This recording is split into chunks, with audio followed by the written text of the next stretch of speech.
دوسرا سوال یہ پوچھا گیا ہے کہ وضو کے شروع اور درمیان میں بھی کوئی دعائیں مسنون ہیں، احادیث سے کوئی دعائیں ایسی ثابت ہے جو وضو کے شروع یا درمیان میں پڑھی جائے؟ تو اس میں یہ عرض ہے کہ کچھ دعائیں جو کتابوں کے اندر موجود ہیں جو وضو کے مختلف اعضاء کے دھونے کے وقت جو ہے مختلف دعائیں پڑھی جاتی ہیں، تو یہ دعائیں احادیث سے ثابت نہیں ہیں۔ اگرچہ بعض بزرگوں کے بعض علماء کی کتابوں کے اندر اس کا ذکر موجود ہے، لیکن خود رسول پاک صلی اللہ علیہ وسلم سے ان دعاؤں کا ثبوت نہیں ملتا ہے۔ البتہ وضو کے شروع میں بسم اللہ پڑھنے کا ذکر جو ہے وہ موجود ہے، یہ احادیث سے ثابت ہے کہ وضو کے شروع میں بسم اللہ پڑھی جائے، اور اس میں علماء کے دو رائے ہیں۔ بعض علماء بہتر اسی کو کہتے ہیں کہ صرف بسم اللہ پڑھی جائے، جیسے جو ہے مختلف روایتوں کے اندر بسم اللہ پڑھنے کا ذکر موجود ہے، بسم اللہ کا لفظ یہاں تک جو ہے وہ صرف پڑھی جائے۔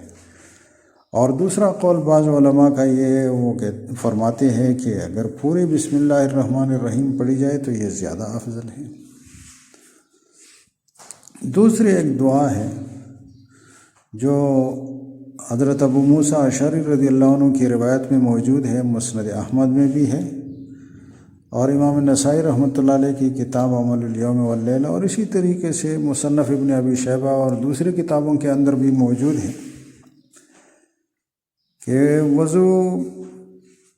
کے دوران یہ دعا پڑھی جائے، اللہم اغفر لی ذنبی ووسع لی فی داری وبارک لی فی رزقی۔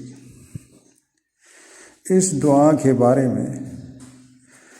چونکہ احادیث کے الفاظ کے اندر دونوں باتوں کا احتمال ہے کہ یہ دعا وضو کے درمیان میں پڑھی جائے کہ وضو کے آخر میں پڑھی جائے۔ بعض محدثین نے جو ہے وہ اپنے کتابوں کے اندر عنوان اور ترجمہ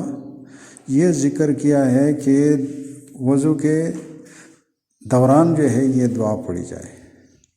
اور بعض نے فرمایا کہ وضو کے آخر میں یہ دعا بھی وضو کے آخر میں پڑھی جائے۔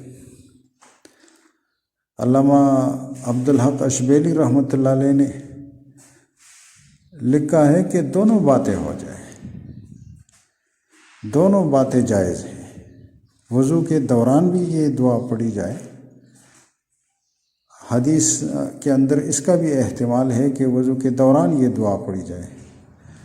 اور اس طریقے سے وضو کے آخر میں بھی پڑھی جا سکتی ہے۔ تو یہ دعائیں ایسی ہے جو حدیث کے اندر رسول پاک صلی اللہ علیہ وسلم سے ثابت ہیں۔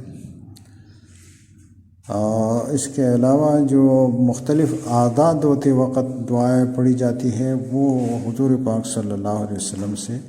احادیث کے اندر ثابت نہیں ہے۔